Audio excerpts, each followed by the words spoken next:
Welcome to the Autism on the Sea Special Vacation Podcast. I'm your host, Lisa Caslin, and I'm here with Chris Miller. Chris, his wife, and two sons just came back from a cruise with us, and he's got a really interesting story to tell because he's documented the whole experience. How you doing, Chris? Oh, very well. How are you doing today? I'm doing great. How's the weather over in Katy, Texas? Well, it's finally nice in spring. It's the few weeks of weather in Texas that is beautiful before it gets too hot. Yeah, I bet. Yeah, the sun is finally shining here in New York too. So hopefully this is an omen of things to come. So tell us, when did you leave on your cruise? You left from Galveston in this month, right? Didn't you just come back? Yes, it was March 11th. So we just got back a little over a week ago. Wow. Okay. So where did you go? We went to Roatan, Honduras, Costa Maya, and Cozumel were our three trips. Okay. So you and your wife, Jana, am I pronouncing it right? Jana. Jana. Sorry. And no problem. your two sons, Joseph and Carson, went with Correct. you. This is the first family cruise, correct? Yes, we were all really looking forward to it, and we were a little worried how the boys would handle it since it's kind of an unusual thing, but everyone did great. I'm so glad to hear that. So Joseph is on the spectrum, and he's the older one. He's 12, right? Yes, that is correct. Okay. He's pretty on the severe side. He's mostly nonverbal. He has some echolalia where he'll repeat things from TV shows and that.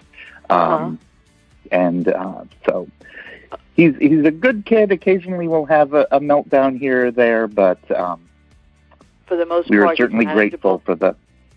Yes. Yeah, that's good.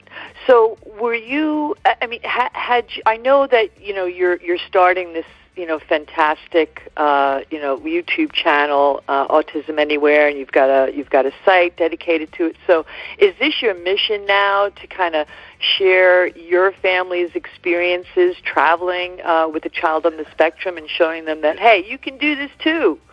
Exactly. We're big proponents of getting out with your child. We know lots of people who have kids on the spectrum who just kind of become shut-ins. They never get out. They don't think they can go out to dinner. They don't think they can go anywhere. And we're just proponents of the more you get out, the more you take your kids out and let them experience things, the better they'll get, the better they'll be able to handle it. And so we just want to share the tips and tricks that we've figured out along the way and just share our experiences with going new places, such as the Autism on the Seas cruise. Okay, so tell us a little bit about how that all played out. And we're going to share a link so folks can see for themselves. But just tell us how, a little bit of summary of how you kind of prepared and what you encountered and how your son related to the experience. Well, first off, we live close to Galveston, which is the port, and a little over, it's probably been a couple of years now, there was an Autism on the Seas ship tour that we took part of. Yes. They do that from time to time. And so we were able to go on board, meet some of the volunteers that were available at that time. And so we just got a good feel of how things were handled, got to meet people and realize, hey, this is something we can do. So we finally got together to thought, okay, let's just go ahead and do this. So we booked the cruise, and when we did that, we started researching heavily into we would need to bring and so forth. And one thing we always do before any trip is just start watching YouTube videos on everything. We're big fans of YouTube, obviously. Yeah. And so we made sure to watch it with both of our boys so they kind of can see what the ship looks like. There's lots of ship tours and that. So we searched on the Vision of the Seas, which was the ship we were on, and just watched those over and over repeatedly for a long while. And then we around that time, we decided, you know what, it would be nice to have videos of our experience, or an experience of going on Autism on the Seas cruise. And so we thought, okay, let's just do it. And so we'd been toying with the idea of starting a vlog. And so that kind of was the thing that got us started off on that. So, okay.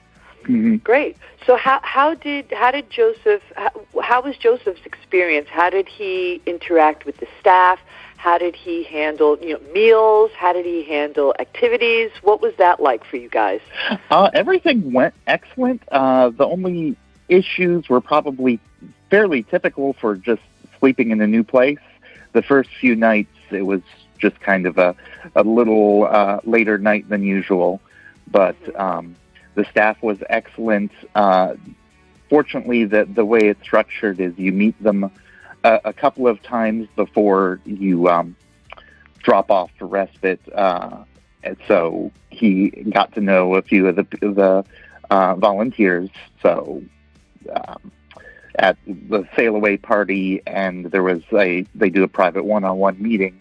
So we were able to get to know each other. He was able to get comfortable, and it just was a very smooth experience all across the board. Did you take advantage of the respite at all? Did you and your wife? You did. Oh, good. Every time it was available, we took good advantage of it. We know that's a rare thing to come by in the autism community. So we would. There was lots of shows on the ship and things like that. There was. There's always 10 things to do on a cruise. Yeah, so it's just actually, and we did a wrap up, and we were discussing that maybe next time we do a cruise, we might want to schedule napping, because there's just so much stuff. You can go. Yeah, but that's great, because you got to kind of you got to be carefree for a little bit and reconnect certainly. with your wife and probably Carson too, right? Your little guy. Yeah, although he enjoyed respite too. He went in with his brother to the respite times more often than not. There was a couple of times that we took him to a show that Joseph wouldn't find interesting. Yeah. But he loved it. He was actually asking, "Hey, when's respite?" at one of the times at a beach. Yeah. So it's funny. We have a lot of guests that have the same similar experience, where they may have more than one child, and the typical children want to hang out with the staff and do their activities more than they'd like to go to maybe the regular camp that the ships offer. So that's great. I'm glad that Carson had a good time too. So what would you say was maybe the most impactful experience, or maybe development that you saw in Joseph? Something that you think he really enjoyed, or maybe had an impact on him in some way. That's probably,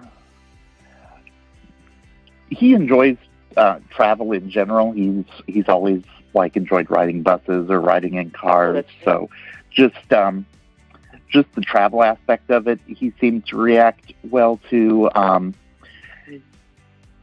He's that's a good question. Would you say? I mean, I know he did some. Did he do the rock climbing? Yes, he got up a few inches on the rock climbing, but they certainly didn't pressure him. He got the straps on and so forth, the protective gear, and he would just kind of walk up to the wall, look at it, and get his feet up on the first one, and then back off and then look at it. And that was a good experience, because since they had a dedicated time for that, he was able to do it at his pace. There wasn't people breathing down your neck like, "Come on, hurry up." So that was nice that he was able to do that. And and swimming, he loved swimming, so that was great to have that available. We did that every sea day. They had a swimming planned with staff, so it was nice, because normally my wife or I have to be on with him 24/7, and so the staff was able to swim around with him as well. So that took some of the pressure off there. And so he loves swimming. So that was one thing he enjoyed doing. So how in general were you a little anxious about how Joseph would be with the staff? I mean, how was that okay? I wouldn't say we were overly worried about that because he's been in school and he's familiar with being dropped off places and such. Oh, good. The main thing we were concerned about was just if he would get seasick or things like that, or the safety aspects of it. But once we were on board and saw, okay, we purchased the bands, the pressure bands, and those prevented anything. And once we found the lay of the land and where the conference room was that they had their stuff set up in, it was kind of a smooth process. So we weren't really that concerned. Okay. Yeah. So before we let you go, give us a few of your tips. So if you were going to, advise a fellow traveler and parent in your situation, how would you tell them to prepare? I would say, your kid better than anyone. One thing when you're in the autism world, you become an expert in your own child. So make sure that you have the items that they need to calm down and such, because when we would have some downtime in the room, he would go to his iPad, or we would bring dot-to-dot books because he likes crafts and activities and coloring and that. So there were times that we would bring some of his own items to the respite and drop those off with him just in case he didn't like the activities there. That way they had a backup if something was wrong, so that helped. We brought some items just to make the cruise room a little bit more like home, like certain things in the bathroom and certain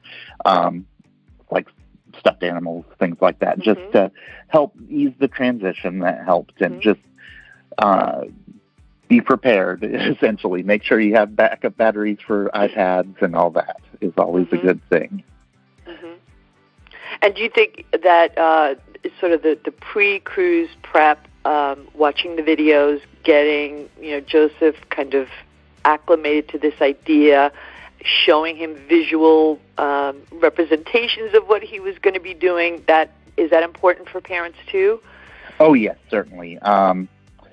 There's essentially one of the things we were trying to do is kind of make it almost like a social story, but not really, more useful for adults and kids, just to see, okay, so we get on a boat, we do this, we go here and there. So it did certainly help with Joseph just to see the ship, see what the rooms looked like, see what all that did. So I do recommend that people ship tour start as early as possible. I see people in the typical world do things like the surprise Disney vacations, where hey, we're going to Disney World.